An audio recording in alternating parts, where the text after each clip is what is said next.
ada yang amin. Amin. Saya diberkati. Amin. Saya diberkati terutama sama pemain keyboard baru. Import dari Solo, saudara. Oke.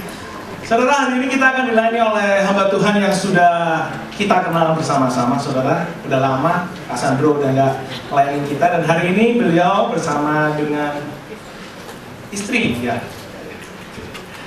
melayani kita di sini dengan tema yang sudah kita jalani selama berminggu-minggu, ya. Kak Sandro adalah seorang bisnismen. Beliau punya bisnis di bidang konveksi kalau nggak salah, seperti itu.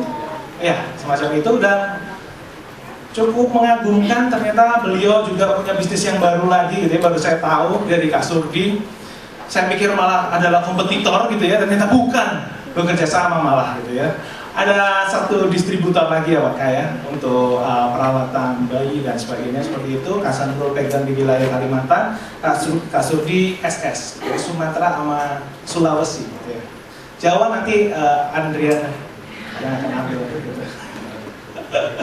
Dan beliau adalah seorang leader di Abalov Desa. Oke, tidak berlama-lama, mari kita bagi berdiri, kita berikan tepuk tangan yang meriah, paling meriah buat Kak Sandro. Jangan berhenti tepuk tangannya sampai Kak Sandro berkalimat kita.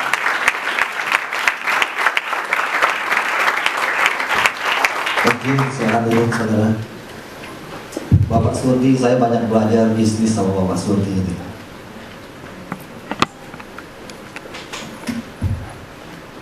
Waktu awal saya merintis bisnis, saya banyak belajar sama Bapak Surdi. Karena kami pegang brand yang sama, dia area Sumatera, saya area Kalimantan. Jadi kami bukan saingan, tapi kami partner. Saya banyak belajar leadership juga dari dia. Hari ini dia menemani di sini, anugerah buat saya, saudara. Shalom, boleh saya tahu berapa yang menikah hari ini? Boleh? Tetap angkat tangannya, boleh? Dibalik tangannya coba. Coba lihat berapa banyak yang masih pakai cincin kawinnya. Ada banyak alasan saudara nggak pakai cincin kawin. Yang pertama, nggak suka pakai cincin. Yang kedua, waktu masa sulit udah dijual. Dan yang ketiga, jarinya udah kegendutan, saudara, udah nggak muat. Itu guys yang alasan yang terbaik kelihatannya. Saudara, saya juga berbicara kepada hal yang sama. Kemarin di Pria Sejati saya bilang, Pria Sejati pakai cincinnya. Wanita tahu siapa saudara ketika saudara udah pakai cincin kawin. Dan saudara juga tahu siapa diri saudara kalau udah lihat cincin kawin. Amin saudara, bertobat saudara. Saya suruh pria-pria sejati. Ada Andrew di sana. Saya lihat Andrew, ada istrinya di sini. Tunggu kesaksian Andrew. Saudara, boleh sebentar kita berdoa sebentar. Tuhan Yesus, kami mau buka hati kami untuk menerima impartasi dari Tuhan. Bukan lidah bibir hamba-Mu, tapi perkataan-Mu Tuhan. Biar firman ini jatuh di tanah hati kami yang subur. Dalam nama Yesus kami berdoa, kami mengucap syukur. Amin. Amin. Saudara, saya mau awali sharing saya hari ini dengan sebuah cerita. Ada seorang pelari maraton, saudara. Namanya John Stephen Akhwari. Pada waktu pertandingan Olimpiade tahun 1968 di Meksiko, Akhwari ini mewakili negaranya Tanzania. Ketika start awal dimulai, nggak tahu kenapa dia terjatuh. Dan kejatuhan ini membuat dia punya engsel lutut sendiri copot, saudara. Dan dia terluka. Membuat dia meringis kesakitan dan dia mesti berlari pelan-pelan, saudara. Panitia sudah mengarahkan dia, udah stop. Tapi dia tetap lanjut, saudara. Ada kalanya dia mesti berjalan untuk menuju 42 km. Ada kalanya dia mesti berlari kecil menahan kesakitan. 11 orang gugur, mengundurkan diri ketika pertandingan itu sedang berlanjut. 1 jam setelah orang terakhir menyelesaikan pertandingan itu, dia baru memasuki garis finish dengan tertati-tati. Tetapi tidak ada satu orang pun penonton yang pulang. Mereka menunggu Aquari. Ketika dia sampai di sana, semua orang bertepuk tangan. Ketika diwawancara oleh wartawan, Aquari, apa yang membuat engkau bertahan? Bukankah engkau nggak bisa memenangkan pertandingan ini lagi? Buat apa engkau tetap? Aquari berkata begini, negara saya mengirim saya 5.000 mil jauhnya dari sini, bukan hanya sekedar untuk memulai pertandingan ini, tetapi dia mengirim saya untuk mengakhiri pertandingan ini. Saudara, tahukah setiap kita bahwa kita diutus Tuhan untuk mengakhiri pertandingan? Ada banyak perlombaan iman yang Tuhan sudah siapkan bagi kita, tetapi Tuhan bukan berharap kita memenangkan pertandingan. Katakan kiri kananmu, fokusmu bukanlah memenangkan pertandingan, tetapi mengakhiri pertandingan. Amin. Saudara, ada banyak orang gak kuat, ada banyak orang gak tahan. Nah, hari ini kita mau berbicara mengenai, saudara, apa sih yang membuat kita ini bisa tetap finishing well? Apa yang membuat kita ketika hari ini kita sadar gak sih, jangan-jangan saya ini sudah salah jalan ya. Kok ternyata saya ini berjalan di tempat ya. Kok ternyata saya ini arahnya udah beda ya. Nah, hari ini saudara, kita mau belajar ada 3 hal. Ada 3 hal saya mau belajar untuk bagaimana hidup saya ini finishing well. Yang pertama, saya mesti mengerti fokus saya ke depan. Saudara, setiap kita ini mesti mengerti tujuan kita. Setiap kita ini mesti mengerti fokus hidup kita. Saya bilang kemarin kepada teman-teman di Pria Sejati, saudara-saudara tahu nggak, saudara, kenapa saudara ikut men's camp ini? Kalau saudara ikut wanita bijak, tahu nggak kenapa ikut wanita bijak? Kalau saudara ikut Pria Sejati bukan berarti saudara pengen saya ini rumah tangganya lagi bermasalah nih, saya ikut Pria Sejati supaya rumah tangga saya dipulihkan. Saya terikat sama pornografi, saya ikut Pria Sejati supaya saya bebas dari pornografi. Mungkin yang ikut wanita bijak, saya ikut wanita bijak supaya kepemimpinannya saya serahkan kepada suami saya, supaya saya nggak terlalu banyak atur dibanding saudara. Bukan saudara. Kalau saudara nggak ngerti fokus ini, saudara nggak akan pernah maksimal hidupnya. Mari kita buka di Kolose 1 ayat 28 dan 29.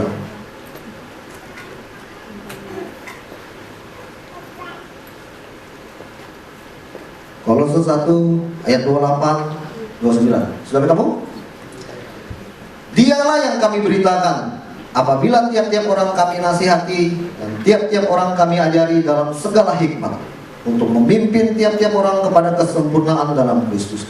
Kata Paulus, itulah yang kuusahakan dan kupergumulkan dengan segala tenaga sesuai dengan kuasanya yang bekerja dengan kuat di dalam hati. Saudara, fokus kita adalah serupa seperti Kristus. Kalau saudara ikut Pria Sejati, fokusnya adalah supaya saya serupa seperti Kristus, bukan supaya saya menang ini, supaya ini. Bukan saudara. Kalaupun itu gara-gara itu saudara dipulihkan keluarganya, lepas dari pornografi, itu bonus saudara. Tetapi fokus kita mestilah serupa seperti Kristus. Katakan serupa seperti Kristus. Saudara, ketika saya ngerti fokus ini, saudara, wah, hari ini saya ngalamin exciting dalam hidup saya. Saya nggak pernah ngalami exciting dalam hidup saya sepanjang tahun ini. Hampir 20 tahun perjalanan kekristenan saya, tapi saya nggak merasa exciting tahun-tahun ini. Kenapa? Wah, karena fokus saya adalah serupa seperti Kristus, saudara. Kalau saudara nggak tahu fokus saudara serupa seperti Kristus, hari ini saudara mesti ngerti bahwa fokus saudara serupa seperti Kristus. Perlombaan yang saudara harus lalui adalah perlombaan untuk supaya saudara serupa seperti Kristus. Gampang nggak saudara? Waduh, nggak gampang. Nanti saya cerita, saudara. Nggak gampang untuk serupa seperti Kristus. Saudara, Eh, saya ini lahir di tengah-tengah pelayanan, tidak punya mentor rohani, tidak ada orang yang membapain saya. Jadi saya ditumbuh liar di tengah-tengah pelayanan. Tanduk sana, tanduk sini, konflik sana, konflik sini. Kayak sih ada banyak pemimpin yang saya bentrok, saya berantem, saya konflik. Aduh saudara, maklum saudara, orang yang tidak dibapai itu liar. Saudara, siapa yang sudah pernah ikut sesi hati Bapak? Sesi hati Bapak. Di sesi hati Bapak diajar seorang anak nggak dapat figur Bapak di rumah, nggak ngalamin kasih Bapak di rumah, liar hidupnya. Benar nggak saudara? Sama di gereja saudara.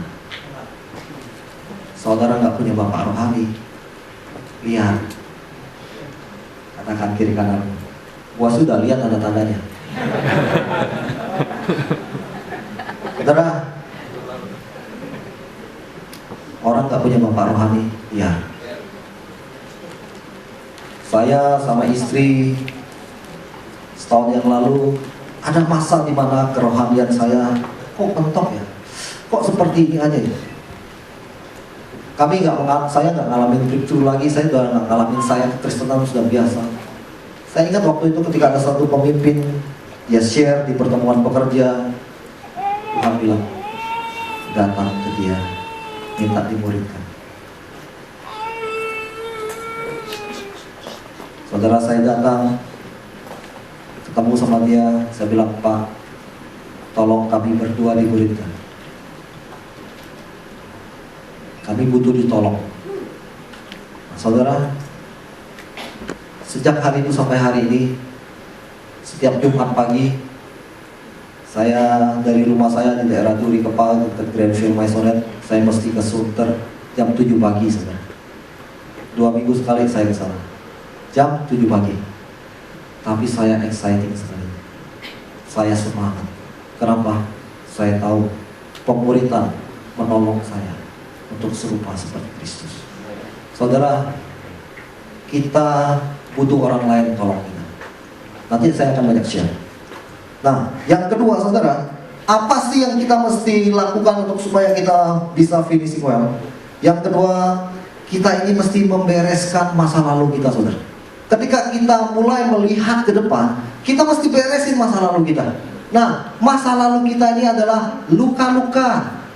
Ada banyak orang-orang dalam hidupnya yang tidak maksimal karena masih membawa luka-luka di dalam kehidupannya. Saudara, kalau saudara ikut Pria Sejati, kalau saudara ikut CG, saudara ikut WB, di sana dipulihkan, bukan berarti sudah selesai saudara. Saya bilang sama teman-teman Pria Sejati, kalau saudara ikut Pria Sejati, camp, prakem, pemuritan sama wisuda kurang lebih 2 bulan, bukan berarti setelah itu saudara langsung jadi Pria Sejati saudara. Masih jauh. Saya aja hampir 20 tahun perjalanan Kristenan saya merasa, ternyata banyak hidup saya nggak benar saudara. Kita ini ada banyak hal dalam hidup kita ini yang kita ini nggak benar. Dan kadang-kadang kita ini bukannya nggak tahu, pura-pura nggak tahu saudara. Apalagi yang sudah ada di mimbar sini jadi pemimpin, aduh, apa kata dunia, apa kata orang, kok pemimpin kayak gitu. Saudara, ada banyak luka-luka di dalam hati kita yang membuat kita nggak bisa maksimal. Luka-luka di dalam hati kita membuat kita nggak bisa. Boleh saya kasih satu gambar?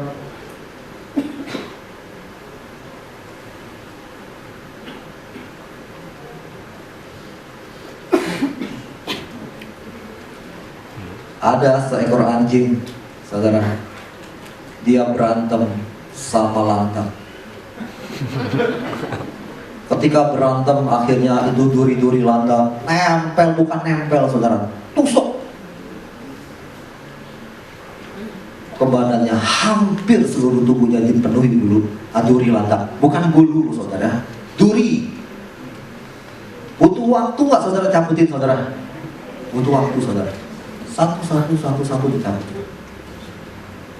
Kira-kira saudara ketika dicabutin itu perasaan anjing itu gimana rasanya saudara?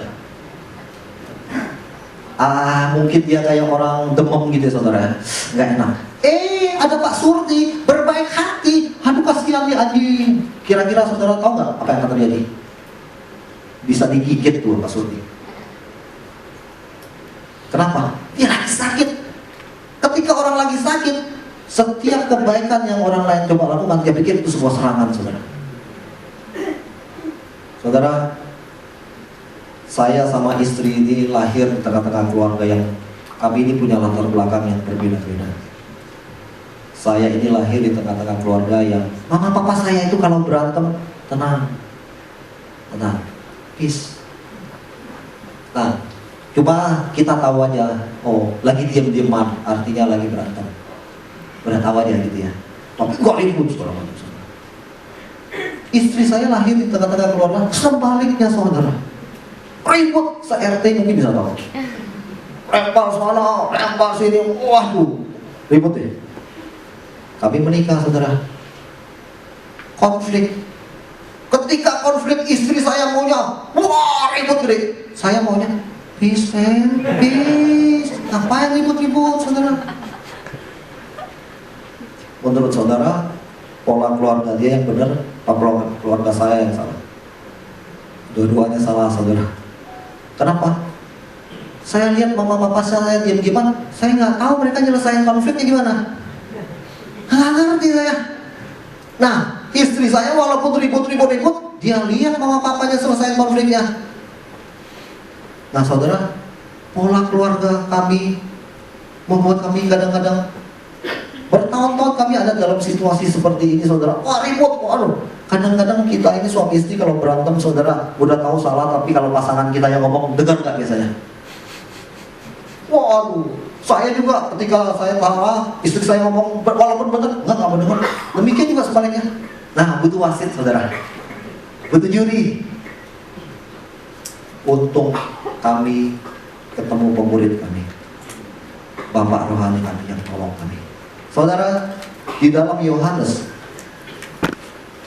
bicara mengenai perkawinan di Kana. Saudara masih ingat ya perkawinan di Kana? Pemimpin pesta berkata begini, di mana-mana itu di dalam pesta pernikahan itu, orang-orang itu menyediakan anggur yang baik terlebih dahulu, baru di endingnya anggur yang kurang baik. Tapi kamu ini dia bilang tetap menyediakan anggur yang baik dari awal sampai akhir. Saudara, kalau itu berbicara mengenai pernikahan kita, bukankah ketika kita menikah pertama kali rasanya anggurnya manis, benar? Benar nggak saudara?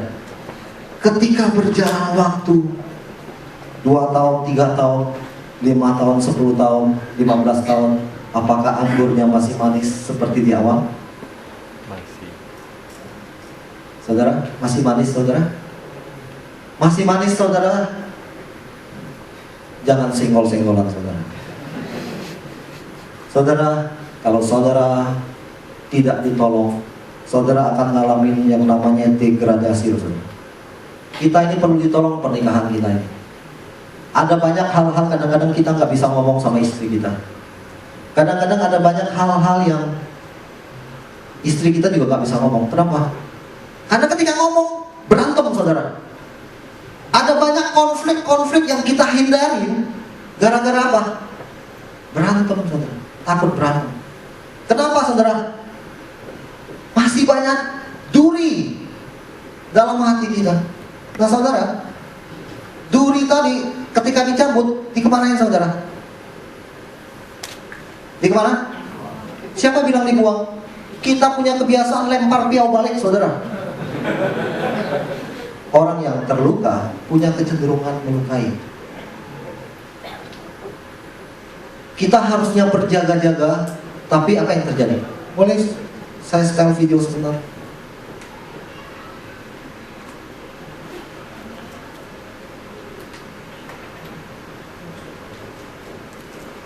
Kalau ada suaranya memungkinkan.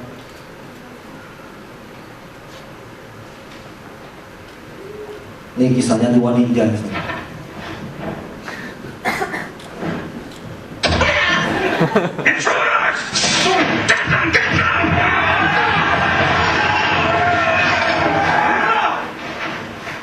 harusnya saling berjaga-jaga.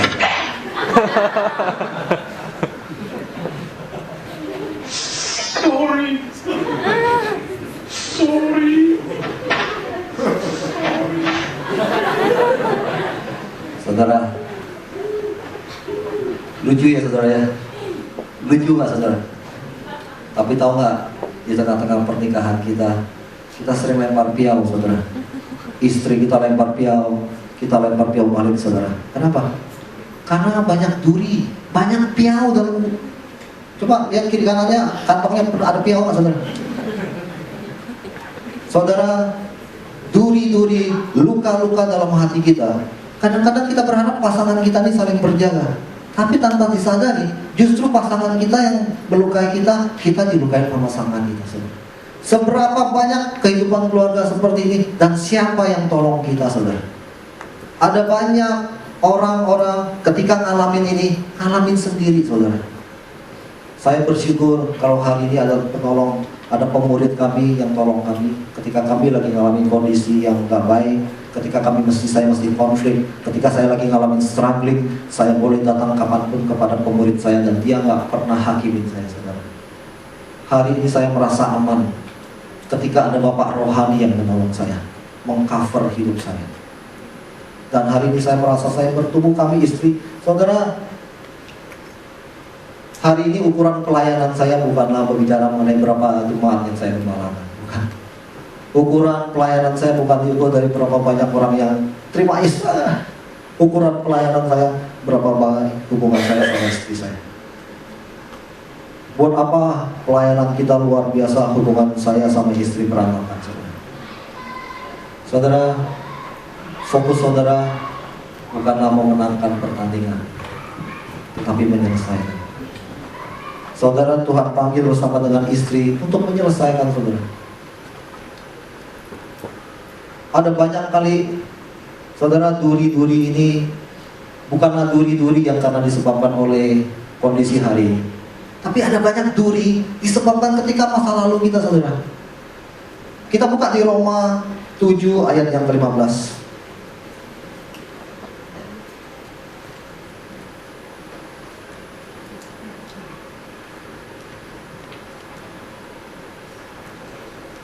Roma 7 ayat 15. Sebab apa yang aku perbuat, aku tidak tahu. Karena bukan apa yang aku kehendaki yang aku perbuat, tetapi apa yang aku benci, itulah yang aku perbuat. Saudara, ketika saudara ngalamin terus ayat ini, bisa nggak saudara mengakhiri pertandingan? Bisa, saudara? Ada banyak orang itu, saudara, udah tahu nggak mau ini, tapi masih ganggu, saudara. Udah tahu pornografi, tapi kok bukannya lari menjauh, tapi kok lari mendekat. Saudara, ada banyak hal dalam diri kita ini, kadang-kadang ini kita nggak sadar, saudara. Sebelum saya dipulihkan Tuhan, saya ini dulu punya trauma kalau pulang malam pelayanan, saudara. Saya itu kalau pelayanan sama istri rasanya aman. Tapi kalau saya mesti sendiri pelayanan, pulang malam itu rasanya mau pulang jam 10, mau pulang jam 11. Kok ketika saya mesti pulang itu kok rasanya ada sesuatu yang gak aman ya? Kok saya merasa istri saya ini bakal marah nih sama saya? Kok saya merasa istri saya ini gak suka nih saya pulang malam? Bertahun-tahun ini terjadi, saya tanpa ada satu hal yang aman. Ketika kami ada di dalam pemuritan, saya baru ngerti ada akarnya. Ternyata ketika saya SMA, kami punya jam malam. Papa saya itu hari Sabtu cuma boleh jam 9.30 mesti sampai di rumah. Nah, ada teman ulang tahun ngajak makan. Saya nyampe rumah jam 9.40 menit, lebih 10 menit. Papa saya tunggu saya di depan pintu dan papa saya tabok saya. Dan luka itu mengingatkan saya terus, kalau saya pulang malam, kalau saya pulang malam, kalau saya pulang malam. Aduh. Ketika Tuhan pulihkan ini, saudara, hari ini saya rasanya, nggak ada perasaan terduga, nggak ada perasaan. Saudara, ada banyak luka-luka di dalam hati kita ini. Yang Walaupun kita udah ikut CG, SPK, pria sejati, wanita bijak, enggak terungkap. Kenapa? Butuh telaten, saudara, untuk menguak hal-hal dalam masa lalu kita. Dan itu memang mesti dilakukan dalam pemuridan, saudara. Enggak bisa cuma 3 bulan berjalan. Aduh, istri saya jangan pernah sekali-sekali dia marahin saya di depan orang lain. Saya pulang bisa ngamuk. Jangan dia kritik saya di depan orang-orang, saya lagi ngobrol dia kritik saya, pulang bisa berantem, saudara. Kenapa, saudara? Ketika saya masih kecil, papa saya sering pukul saya di depan teman-teman saya. Papa saya sering disiplin saya di depan teman-teman saya. Luka itu membuat saya, ketika saya udah dewasa gede, lu coba lakukan itu depan saya. Waduh, luka saya waktu masih kecil itu keluar, saudara. Dan ketika keluar dan ketika saya nggak boleh berantem, nggak, saudara? Berantem. Istri saya sama, saudara. Waduh, saya bilang sama pemurid saya bingung sama istri saya. Saya salah, saya dimarahin, oke. Tapi kalau dia salah, dia juga yang marahin saya. Baik salah maupun benar, kok dia terus yang marahin saya? Jangan ketawa pengalaman. Kasih yang ketawa pengalaman. Saudara, kenapa? Istri saya juga punya luka-luka masa lalu. Dia waktu masih kecil sering dimarahin sama mamanya, sering disalahin sama mamanya, sering sekali dimarahin. Dan ketika besar, saudara, jangan coba-coba ini sama istri saya, saudara. Dia seperti singa betina yang saudara, kalau dia dan saya tidak dipulihkan masa lalunya, luka-luka, kami gak akan pernah serupa seperti Kristus, saudara. Hati kami gak pernah benar. Saudara-saudara tahu, ketika seseorang terluka, orang itu gak bisa terima berkat dari orang lain. Orang yang terluka tadi, anjing terluka, mau baikin sih, saudara. Ada orang mau baikin, digigit, saudara. Artinya apa? Ketika seseorang terluka, bawaannya curiga. Ngapain ya? Orang yang terluka sulit terima berkat, saudara. Ketika Kain panas hatinya, Tuhan berkata, tanah ini sudah gak akan bisa lagi memberi hasil yang sempurna. Saudara, ada banyak keluarga, suami istri yang hidupnya gak akur. Blessing Tuhan, berkat Tuhan sulit. Makanya saudara, firman Tuhan berkata kalau kita hidup rukun, Tuhan memerintahkan berkat itu. Amin, saudara. Mari izinkan Tuhan membereskan masa lalu kita. Enggak gampang ya, saudara. Ada satu orang perempuan di tempat kami, dia nggak berani cerita masa lalunya. Dia nggak berani. Saya coba tanya kenapa dia malu. Saya bilang begini sama dia, saking eratnya kamu menutupi masa lalu kamu, sampai-sampai Tuhan sendiri nggak bisa buka. Saking eratnya kamu menutupi masa lalu kamu, sampai-sampai Tuhan sendiri nggak bisa lepasin kamu. Saudara, saya datang, saya bilang, coba kamu cerita. Akhirnya dia cerita sama saya. Dia bilang, dia sudah bercerai hari ini. Dia bilang, ada masa ketika saya ada dalam proses perceraian, di sidang, di pengadilan, saya dipermalukan sama suami saya dan pengacaranya. Di sidang itu, suami saya membongkar semua kejelekan saya. Di sidang itu, semua orang tahu keburukan saya, dan itu membuat saya malu, dan itu membuat saya terluka. Terus saya bilang, ya udah, coba kamu datang ke hadirat Tuhan. Tanya Tuhan, Tuhan, apa sih perasaan Tuhan ketika saya lagi ngalamin kondisi seperti ini? Karena memang dia pendoa, jadi mudah nih saudara connect. Dia datang ke hadirat Tuhan waktu lagi komsel, lagi nyembah. Tuhan bawa dia ke suatu situasi sidang waktu itu dengan pengacara, ada hakim, ada teman-teman suaminya, sedangkan ada dia. yang seharusnya ditemani oleh pengacara, tapi karena dia nggak punya duit, ya bangku pengacaranya kosong. Tapi ketika Tuhan bawa dia ke dalam situasi sidang itu, dia melihat bangku yang kosong itu ternyata ada pribadi Kristus yang duduk di sana. Dan Kristus itu berkata, sudah selesai. Sejak hari itu saudara, dia dipulihkan Tuhan. Ada banyak masa lalu kita, ketika kita kecil, kita ini nggak tahu saudara. Ada banyak hal dalam hidup saya yang Tuhan pulihkan ketika kami ada di dalam pemuritan. Kenapa? Karena ketika kami ada dalam pemuritan, pemurid saya bilang, hati kamu udah benar. Saya ini, nanti di sesi nanti saya akan cerita lagi. Kalau hati kita benar, kita mudah mendengar suara Tuhan.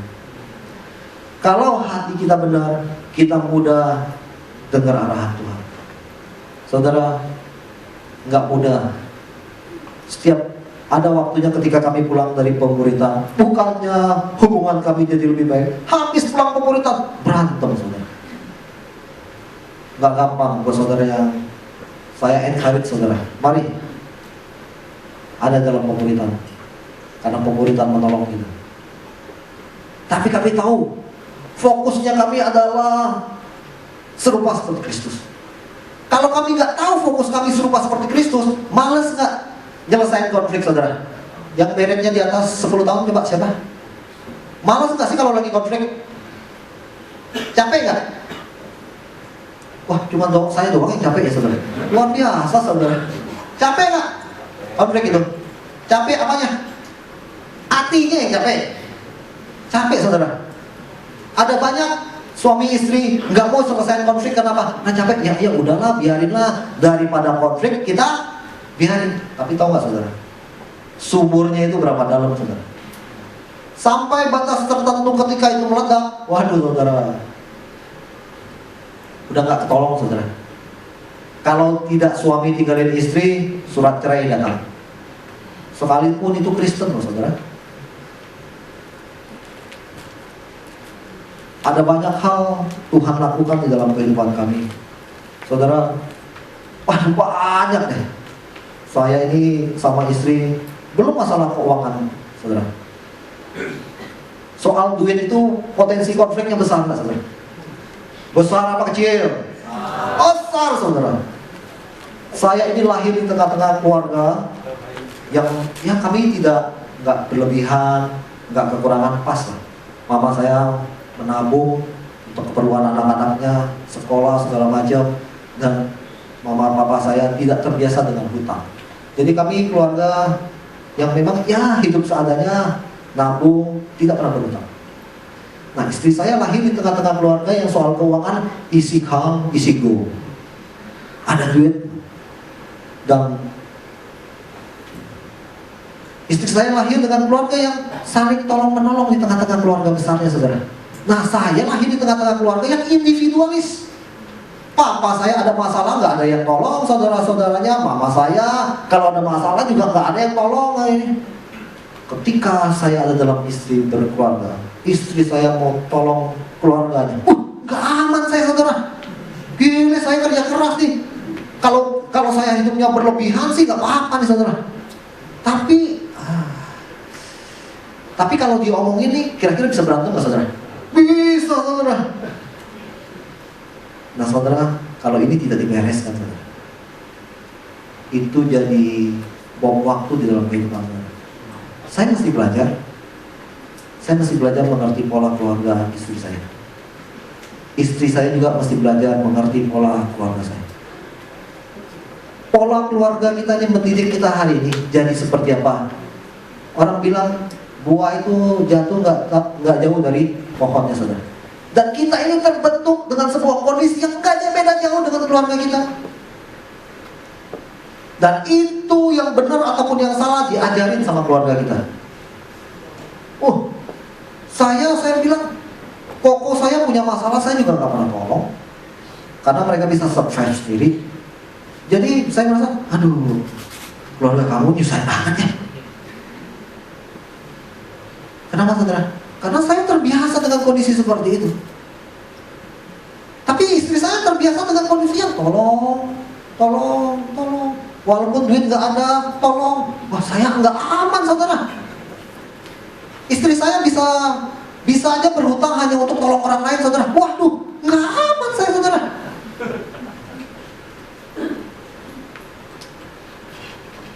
Dia cerita waktu dia masih sebelum married, dia pernah menghabiskan tabungannya hanya untuk menutupi hutang mamanya yang waktu itu besarnya ya 1 mobil lah ya.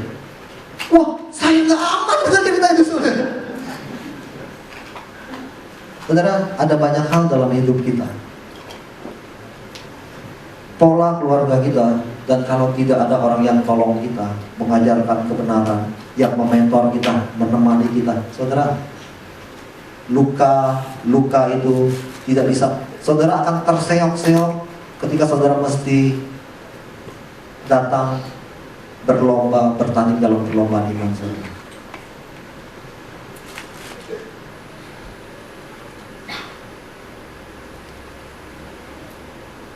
Ada banyak pria-pria terikat pornografi, nggak menang-menang. Karena kenapa, saudara? Dulu waktu kecil, di rumahnya yang kecil, keluarga yang sederhana, dia pernah lihat papa mamanya hubungan seks, dan dosa itu, kecemaran itu masuk ke dalam pikirannya. Pria ini nggak bisa menang-menang pornografi. Kalau itu nggak pernah dipulihkan, ada banyak luka demi luka yang kita alami. Orang yang disodomi punya kecenderungan sodomi orang lain. Ketika dia terluka, diperlakukan tidak pernah tumbuh besar. Ketika akar itu nggak pernah disembuhkan, saudara. Saudara, ada banyak hal kadang-kadang firman Tuhan nggak bisa memulihkan. Ada 4 jenis tanah. Tanah yang pertama itu adalah tanah di pinggir jalan. Ketika firman ditabur, katanya burung mencuri mengambil benih. Yang kedua, benih ditabur di atas bebatuan. Mulai tumbuh sedikit, karena panas terik matahari, layu dan mati. Tanah yang ketiga, dia tumbuh subur, berakar, tapi pertumbuhannya dijepit, tersusuk oleh duri, dan dia tidak berbuah. Bukankah itu firman yang ditabur di tanah hati yang subur? Sudah bertumbuh loh, berakar loh, tetapi dia nggak bisa berbuah. Bukankah ada firman yang berkata kebenaran itu memerdekakan? Tapi kenapa ada banyak orang jatuh bangun? Nggak bisa. Udah confess firman, udah puasa sampai nungging-nungging, nggak bisa menang. Kenapa? Karena ada bagian duri yang mesti dicabut. Nah, duri inilah, saudara, luka-luka masa lalu kita, akar-akar yang saudara nggak pulih, nggak akan bisa menang, saudara. Saudara mau confess firman, saudara mau puasa, mau doa, karena memang ada bagian yang mesti Tuhan pulihkan. Apa masa lalu? Apa luka-luka yang pernah kau alami? Waktu kecil saudara pernah dipukul? Waktu kecil saudara pernah diperlakukan tidak baik? Waktu kecil saudara, orang tua mengalami perceraian dan luka itu ada banyak. Saya dengar cerita suami istri, keluarga-keluarga yang mengalami struggling di tengah-tengah keluarganya. Kenapa? Karena trauma orang tuanya bercerai. Dan ada banyak juga teman-teman saya pria-pria single yang takut berkeluarga karena apa? Trauma orang tuanya bercerai. Ketika luka ini nggak sembuh, saudara, luka ini tidak akan membuat saudara menjadi pribadi yang maksimal. Katakan kiri kananmu, mesti sembuh. Amin. Yang ketiga, saudara, apa yang membuat kita bisa feeling safe? Well, kita ini mesti ngerti bahwa kita ini adalah utusan. Akwari itu, saudara, kenapa dia memutuskan mengakhiri? Karena dia tahu dia diutus sama negaranya. Kalau dia mengutus diri dia sendiri, udah keluar belum dia, saudara? Saudara, kalau dia mengutus diri dia sendiri, udah keluar belum dia dari pertandingan itu? Ada banyak orang Kristen keluar dari area pertandingan karena dia nggak sadar bahwa dia diutus Tuhan. Kenapa? Wah, nggak enak, saudara. Gak enak loh. Apalagi ketika lagi namanya konflik, saudara. Apalagi ketika ketemu dengan tanda kutip pemimpin-pemimpin yang pemimpin kayak gini ya. Kok pemimpin kayak gitu teladan ya? Kok pemimpin seperti ini ya? Kok pemimpin seperti ini ya? Wah, saudara. Saya ngalamin banyak hal di tengah-tengah kondisi seperti ini, saudara. Saya ini lahir dari kondisi anak tertolak, saudara. Saya punya 4 saudara pria, saya terakhir pria. Sebenarnya papa saya pengennya anak cewek terakhir. Keluarnya cowok. Tertolak saya, saudara. Orang yang tertolak pengen mengaktualisasi diri, pengen tunjukin bahwa dia itu bisa. Orang yang tertolak pengen buktikan kepada orang lain bahwa dia sanggup. Orang yang tertolak ingin beda dari yang lain. Nah, saudara, saya lahir di tengah-tengah kondisi seperti ini di dalam pelayanan. Orang yang tertolak mudah komplain sama orang, suka menghakimin. Aduh, berapa banyak pemimpin yang saya hakimin, berapa banyak pemimpin yang saya konflik. Tapi ketika Tuhan pulihkan hati saya beresin satu-satu. Saya datang, saya minta maaf, saya bereskan rumahnya. Saudara, yang ketiga berbicara mengenai utusan, itu juga berbicara mengenai kita tahu. Ketika ada orang yang utus kita, artinya ada otoritas di atas kita. Saudara, jangan main-main sama otoritas. Jangan main-main sama otoritas. Karena ketika saudara keluar dari otoritas, saudara-saudara tahu cerita Lot? Abraham sama Lot? Akhir hidup Lot mengenaskan gak? Apa salahnya seorang Lot? Saya pernah bahas ini sama teman-teman. Apa salahnya Lot? Apakah karena dia memutuskan ke tanah yang kelihatannya subur itu? Seharusnya Lot bukan memutuskan ke tanah itu, dia harusnya memutusnya ke tanah ini. Ada lagi teman saya pernah, Lot, kalau orang Chinese bilang kurang ajar. Bukannya dia minta Abraham dulu yang mutusin, dia dulu yang mutusin. Anak kurang ajar. Saudara tahu kenapa Lot hidupnya akhirnya mengenaskan? Lot salah bukan karena dia memutuskan ke kanan atau memutuskan ke kiri. Lot salah karena dia memutuskan memisahkan diri dari Abraham. Saudara, kira-kira Lot itu hidupnya diberkati gak? Kira-kira dia diberkati karena hidupnya diberkati atau kecipratan berkat Abraham? Saudara, dia diberkati karena kecipratan berkat Abraham. Ketika dia memutuskan keluar, memisahkan diri dari Abraham, sejak saat itu blessing Tuhan stop believing. Ada banyak hal dalam hidup kita nih, saudara. Untuk menjaga kesatuan itu gak gampang. Kadang-kadang kita gak mau ribut, kita gak mau ini, ya udahlah, saya menghindari konflik lah. Saya keluar dari area permainan lah, saya keluar dari area ini. Saudara, itu tidak menyelesaikan masalah hidup kita. Kenapa? Karena Tuhan berurusan pribadi sama kita. Saudara, ada banyak orang-orang bilang sama saya, Sandro, ngapain sih kamu melayani lagi? Pemimpin seperti itu. Ada banyak orang, dulu saya bilang sama teman-teman saya, kalau saya nggak ada dalam pemerintahan, mungkin saya juga menjadi pribadi yang berontak sama otoritas. Kalau saya juga tidak ada di dalam pemerintahan, mungkin saya juga pribadi yang mungkin sampai satu titik mental dari pelayanan di tengah-tengah Abalov. Kenapa? Saudara, karena ada banyak hal-hal yang kita lihat kadang-kadang tidak. Lo kok pemimpin seperti ini? Lo kok pemimpin seperti ini? Saya banyak ngalamin sepanjang setahun ini, ketika saya lagi ngalamin gundah gulana, galau segala macam, Tuhan berbicara saya melalui firman.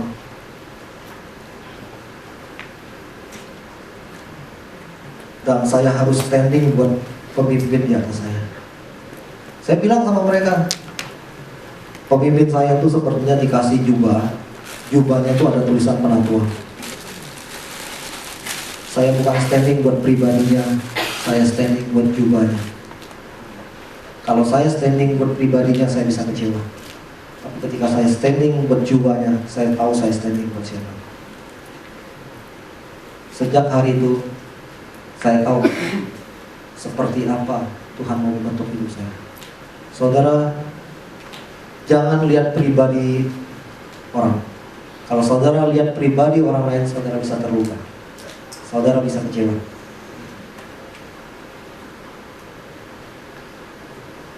Ketika saya lagi ngalamin pergumulan, aduh banyak Tuhan ngomong sama saya.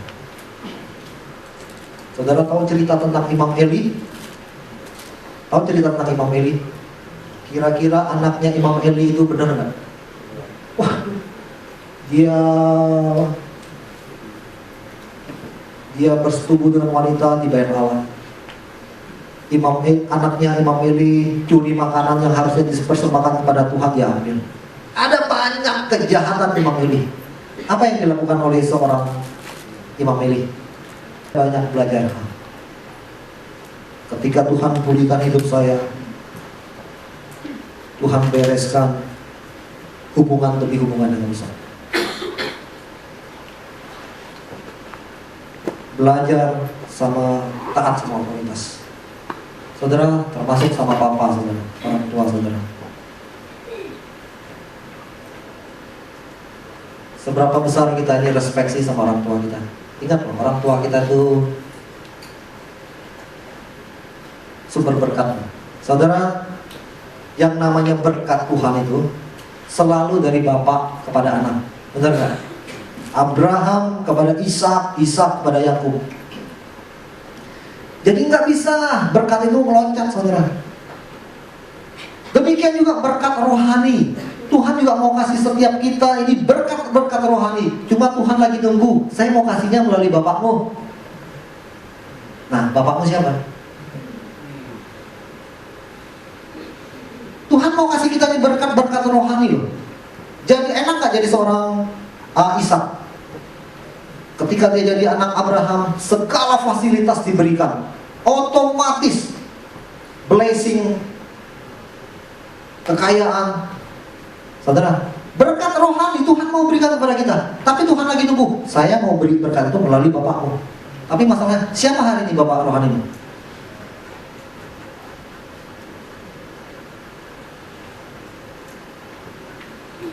Saudara, kita orang Chinese ini kadang-kadang agak sedikit kurang ajar sama orang tua kita. Bener gak? Kalau saudara lagi Xinjia, Kyonghi, papa mama saudara gimana saudara? Hah? Kyonghi-nya gimana? Mama Kyonghi begini aja, bener gak? Bener apa enggak? Saudara tahu gak? Orang muslim ketika dia lebaran, apa yang dia lakukan? Yang kenal, yang kencang. Apa? Kita perlu belajar loh sama orang muslim.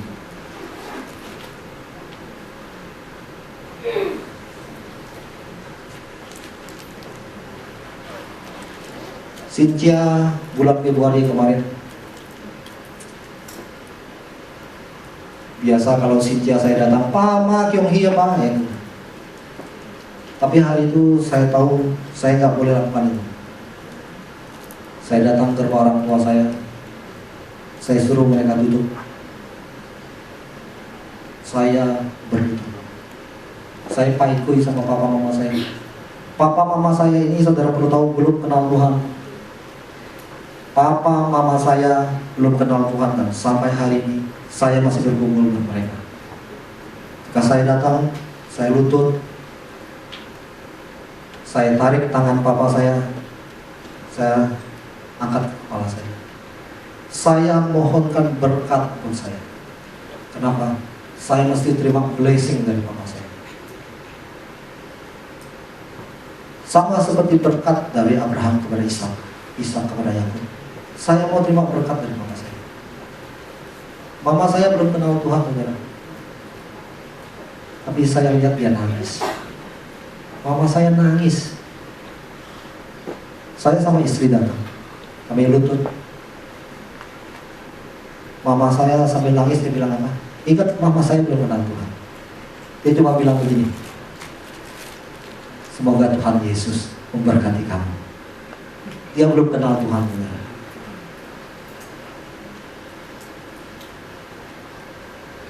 Saya mau terima blessing dari orang tua saya. Saya mau terima berkat Tuhan. Saya mau terima blessing dari otoritas di atas saya. Karena ketika otoritas itu bless hidup saya, otoritas blessing itu membuat saya bisa finishing well dalam perlombaan ini. Saudara, minggu yang lalu ada satu orang jemaat minta saya doain pemberkatan rumahnya. Kami datang, saya berdoa. Kebetulan ada papa dan mama dari cowok yang datang. Saya doain mereka, saya bilang, saya undang orang papa mamanya, saya suruh dia berlutut, om, tante, blessing anak, blessing, berikan berkat, curahkan berkat, sama seperti berkat dari Abraham kepada Ishak, Ishak kepada Yakub. Orang tua ini bless anaknya, dia tumpang tangan anak, dia terima berkat. Saudara, hidup kita ini, kita butuh orang lain. Yang pertama, kita mesti mengerti bahwa fokus kita adalah serupa seperti Kristus. Yang kedua, mari tinggalkan beban. Izinkan Tuhan memulihkan dari luka-luka kita. Yang ketiga, saudara, hidup dalam otoritas dan terima blessing dari otoritas. Mari kita datang ke hadirat Tuhan. Saya undang. Saudara diberkati, katakan amin. Ya, terima kasih buat Pak Sandro dan Bu Mary yang sudah melayani begitu luar biasa hari ini. Saudara, kita banyak belajar hari ini. Ya, jarang sekali pembicara mereka mau bicara dari sisi mengajar dari sisi kebanyakan bicara dari sisi kelebihan. Tapi hari Pak Sandro mengajar kita tentang dia sudah memberikan teladan. Dia banyak bicara dari sisi apa yang menjadi pergumulan mereka. Sehingga saudara, setiap kali kalau kita dengan pembicara dia lihat bicara yang bagus-bagus, kita ya memang bagus ya. Tapi saya ingat ada bina saya pernah berkata bahwa setiap kali kalau saya cerita kelemahan saya, dia bilang bahwa ternyata kalau Kasudi bisa, saya juga bisa ya. Jadi saudara, mentoring itu bukan bicara kita selalu harus hebat, tapi kadang-kadang anak bina kita mesti lihat bahwa kita juga manusia biasa. Amin. Nah, hari kita belajar tentang bagaimana kita dipulihkan, bagaimana kita harus serupa Kristus lewat kita harus dipulihkan dari masa lalu kita, dan kemudian saudara untuk dipulihkan saudara harus dimuridkan. Jadi pastikan saudara jangan hanya update dengan tren handphone terbaru, tapi update kalau saudara orang Kristen saudara nggak dimuridkan saudara kurang update. Jadi bilang sebelahnya, kalau kamu nggak dimuridkan kamu kurang update. Jadi pastikan semua kita di mentor, dimuridkan. Oke, saudara, ada beberapa pengumuman. Yang pertama adalah saudara, untuk kita dipulihkan, saudara, kita akan mengadakan champion gathering itu tanggal 5 Oktober, ya, jam 7.30 sampai jam 5 sore di Belesa, ya, di tempat ibadah Pak Sandro. Ya. Kita akan champion gathering dan kita akan prakem itu tanggal 29 September. After celebration kita akan prakem. Bagi setiap saudara yang rindu, ya, kata kuncinya rindu dan haus untuk bertumbuh, haus untuk dipulihkan, saudara daftarkan diri saudara. Dan kabar baiknya menurut saya ini PCC sangat murah hati. Biasa kalau di tempat saya dulu champion gathering kita mesti bayar, bahkan pembicara harus bayar. Di sini tadi saya tanya ke Hendy, katanya free. Bahkan dapat lunch gitu, lalu kurang bayar apa gitu ya. Ya saya harap dengan free dan dapat lunch ini saudara benar-benar bisa hargai ya. Ya kadang-kadang seminar terus dibikin mahal bukan karena kita butuh duitnya, tapi saudara supaya afford gitu, supaya saudara bisa hargai. Tapi nggak apa-apa ya. Jadi saudara pastikan ini udah free dapat lunch lagi ya. Jadi pastikan saudara yang haus dan rindu, katakan kuncinya haus dan rindu, saudara silakan daftarkan segera diri saudara. Itu yang pertama. Yang kedua adalah saudara kita akan tanggal 19 sampai 21 September akan dilakukan pembina wanita bijak Ibu Barat. Ya, wanita bijak Passwordnya masih sama? Apa sih? Wow, belum berubah ya. Wanita bijak? Kurang kencang. Wanita bijak? Wow, waduh imut banget wownya ya. Oke, saudara jangan lupa, saudara yang ini, saudara bisa daftarkan diri saudara ke Ibu Julia, Juju, boleh bangkit berdiri. Ini dia, ya. Nilai investasinya saudara adalah 500.000 ya. Jadi tanggal 19 sampai 21 hari Kamis sampai Sabtu. Kemudian yang berikutnya adalah kelas pembinaan pria sejati. Pria sejati 1, 2, 3. Nah, saudara, pembinaan pria sejati itu tanggal 17 dan 24 September ya. Jam setengah 8 malam 19.30 di Maisonet di atas toko buku Metanoia. Kemudian yang berikutnya pria sejati akan melakukan wisuda itu hari Sabtu, sekali lagi hari Sabtu tanggal 28 September pukul 4 sore di tempat yang sama di Maisonet di atas toko buku Metanoia Greenfield. Oke saudara, saya mau menyambut. Adakah hari ini saudara yang